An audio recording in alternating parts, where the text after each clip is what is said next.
Hello friends, welcome to Devbhoomi education. Friends, आज हम यहाँ पे अध्ययन करेंगे भारतीय अर्थव्यवस्था से संबंधित वन लाइनर प्रश्नोत्तरी का। ये जो क्वेश्चन है फ्रेंड्स, ये एमसीक्यू बेस्ड क्वेश्चन है। आपके अपकमिंग जो भी एग्जाम यहाँ पे आते हैं सभी के लिए क्वेश्चन जो है इम्पोर्टेंट है। चाहे आप स्टेट के एग्जाम देते हैं, चाहे आप सेंटर के एग्जाम देते हैं, तो सभी के लिए जो है इम्पोर्टेंट क्वेश्चन है। उसके बाद आपका जो है स्टेट टेट होता है या स्टेट सी टेट होता है, सॉरी सी टेट होता है सेंट्रल में, तो इसे भी अगर आप देते हैं, अगर आपका एसएसटी सब्जेक्ट है तो ये सभी के लिए बेनिफिशियल है। अभी आपका जो है उत्तराखंड में डीएलएड का पेपर भी है, तो उत्तराखंड डीएलएड वाले जो एंट्रेंस पेपर है उससे भी आप देख सकते हैं, क्योंकि वहां पे भी जो है इकोनॉमिक्स से क्वेश्चन बनते हैं। सबसे पहले यहाँ पे देखेंगे हम कि पहला क्वेश्चन यहाँ पे रहेगा, और क्वेश्चन टोटल है यहाँ पे 30। तो यहाँ पे देखना अगर आपके कितने यहाँ पे राइट आंसर बनते हैं वो आप कमेंट कर सकते हैं।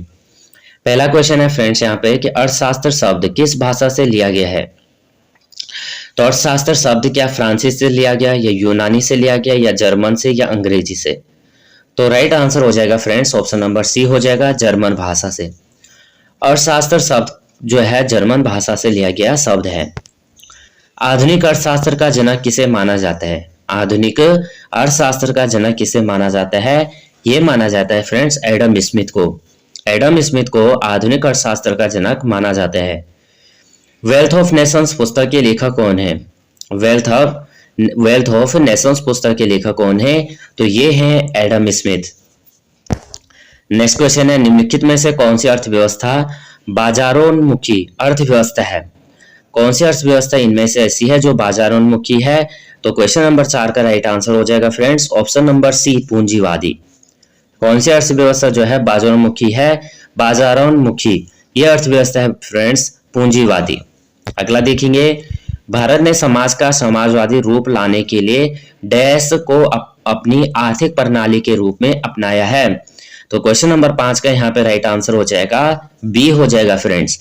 भारत ने समाज का समाजवादी रूप लाने के लिए मिश्रित, यहाँ पे मिश्रित को अपनी आर्थिक प्रणाली के रूप में अपनाया है। तो 5 का राइट आंसर बी हो जाएगा।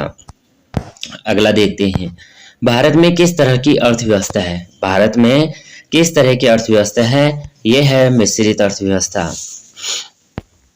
अगला क्वेश्चन, बंद अर्थव्यवस्था वह अर्थव्यवस्था है जिसमें क्वेश्चन नंबर 7 क्या है, कैसे न निर्यात होता है और न ही आयात होता है। बंद अर्थव्यवस्था कैसी है, जिसमें न तो आयात हो और न ही निर्यात हो। नेक्स्ट क्वेश्चन कर लेते हैं, निम्नलिखित में से कौन सा एक भारत में सेवक क्षेत्र का भाग नहीं है।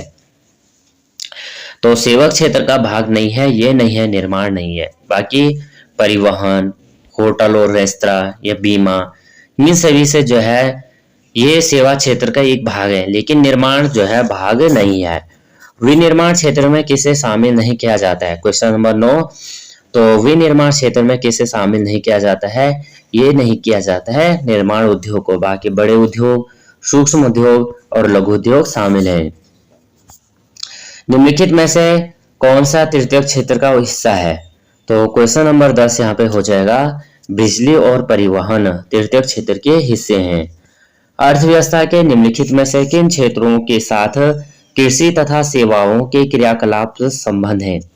तो 11 का राइट आंसर क्या हो जाएगा, ऑप्शन नंबर ए हो जाएगा, क्रमशः प्राथमिक तथा तृतीयक। अगला क्वेश्चन है फ्रेंड्स, समष्टि अर्थशास्त्र को एक अलग अनुशासन के रूप में स्थापित करने के लिए निम्नलिखित में से किसे जाना जाता है।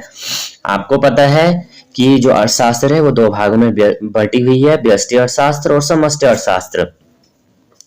क्वेश्चन कह रहा है कि समष्टि अर्थशास्त्र को एक अलग अनुशासन के रूप में स्थापित करने के लिए निम्नलिखित में से किसे जाना जाता है। तो 12 का राइट आंसर हो जाएगा जॉन मेनार्ड किन्स। किसे जाना जाता है, जॉन मेनार्ड किन्स को। अर्थशास्त्रियों के लिए डैश डैश का अर्थ है किसी उत्पाद या सेवाओं की वह मात्रा जिसे लोग खरीदने के लिए तैयार और सक्षम दोनों हैं। तो 13 का यहाँ पे राइट आंसर हो जाएगा फ्रेंड्स सी, क्या हो जाएगा, मांग हो जाएगा। मांग के नियम के अनुसार यदि अन्य सभी वस्तुएं समान रहे तो किसी वस्तु की मांग तथा उसकी कीमत में क्या संबंध होता है। राइट आंसर हो जाएगा फ्रेंड्स ऑप्शन नंबर ए, नकारात्मक। किसी अर्थव्यवस्था के वित्तीय संस्थानों को डैश द्वारा नहीं जुटाया जा सकता है। तो ये हो जाएगा ऑप्शन नंबर डी, मुद्रास्फीति। निम्नलिखित में से उत्पादन के कारक में क्या शामिल नहीं है? तो ये नहीं है, कर नहीं है। ऐसी स्थिति जिसमें सरकार का व्यय उसके राजस्व से अधिक हो जाता है क्या कहलाता है? तो 17 का राइट आंसर है ऑप्शन नंबर डी, वित्त की कमी। किसी वस्तु की अतिरिक्त एक इकाई के उपयोग के कारण कुल उपयोगिता में होने वाले परिवर्तन को क्या कहा जाता है? तो ये क्या कहा जाता है? ऑप्शन नंबर ए कहा जाता है सीमांत उपयोगिता। राष्ट्रीय आय से आपका क्या तात्पर्य है? तो राष्ट्रीय आय से तात्पर्य क्या हो जाता है? ये होता है यह एक वर्ष में किसी देश में उत्पादित सभी वस्तुओं तथा सेवाओं का धन मूल्य है। 1925 से 1929 में किसने सर्वप्रथम वैज्ञानिक विधि से राष्ट्रीय आय की गणना की तथा किस राष्ट्रीय आय लेखा प्रणाली का प्रतिपादन किया? तो ये क्या था? Option number B, doctor BKR Rao. अगला क्वेश्चन है फ्रेंड्स, सकल राष्ट्रीय उत्पाद का मूल्यांकन कैसे किया जाता है?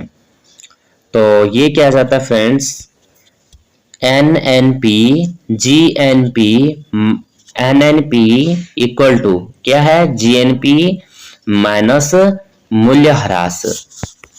जब किसी सकल घरेलू उत्पाद में से उत्पादन की प्रक्रिया में प्रयुक्त मशीन और पूंजी के मूल्य में आई कमी को घटा दिया जाता है तो इससे क्या प्राप्त होता है? तो 22 का राइट आंसर हो जाएगा ऑप्शन नंबर ए, क्या हो जाएगा? निव्वल घरेलू उत्पाद। भारत में राष्ट्रीय आय किसके पदों पे मापा जाता है? तो इसका राइट आंसर है ऑप्शन नंबर डी, साधन लागत पर शुद्ध राष्ट्रीय उत्पाद। व्यक्तित्व प्रयोज्य आय से क्या अभिप्राय है? 24 का राइट आंसर है सी, व्यक्तिगत आय माइनस प्रत्यक्ष कर। भारत $5 जो है $5 ट्रिलियन की अर्थव्यवस्था के लक्ष्य को कब तक प्राप्त करना चाहता है? वर्ष 2024 तक। वर्तमान में कौन सा आधार वर्ष राष्ट्रीय आय के आकलन का उपयोग हो रहा है? ये हो रहा है फ्रेंड्स 2011-12। भारत में नई GDP श्रृंखला के आधार पर आधार वर्ष को वर्ष 2004-5 में निम्न में से किस वर्ष के स्थानांतरित किया गया है? तो 27 का यहाँ पे राइट आंसर हो जाएगा वर्ष 2011-12। संयुक्त राष्ट्र की विश्व आर्थिक स्थिति और प्रत्याशा रिपोर्ट 2019 के अनुसार 2020 में भारतीय अर्थव्यवस्था का कितना विस्तार होने की आशा है? तो 28 का राइट आंसर हो जाएगा फ्रेंड्स ऑप्शन नंबर बी, ये हो जाएगा 7.1%। हिंदू समृद्धि दर का संबंध किस समृद्धि दर से है? 29। तो ऑप्शन नंबर डी हो जाएगा प्रति व्यक्ति आय से। 30 हम देखेंगे संयुक्त राष्ट्र के व्यापार एवं विकास सम्मेलन UNCTAD के द्वारा जारी विश्व निवेश रिपोर्ट 2020 के अनुसार भारत का स्थान विश्व में प्रत्यक्ष विदेशी निवेश प्राप्तकर्ता देशों में कौन सा है? ये हो जाएगा फ्रेंड्स ऑप्शन नंबर सी, 9वां स्थान। तो यहाँ पे फ्रेंड्स हमने जो है 30 क्वेश्चन किए। आपके कितने आंसर यहाँ पे राइट बने आप कमेंट कर सकते हैं। ये वीडियो आपको थोड़ा भी हेल्पफुल लगते हैं तो प्लीज वीडियो को लाइक शेयर और सब्सक्राइब कर देना, बेल आइकन को प्रेस करना। जय हिंद, जय भारत।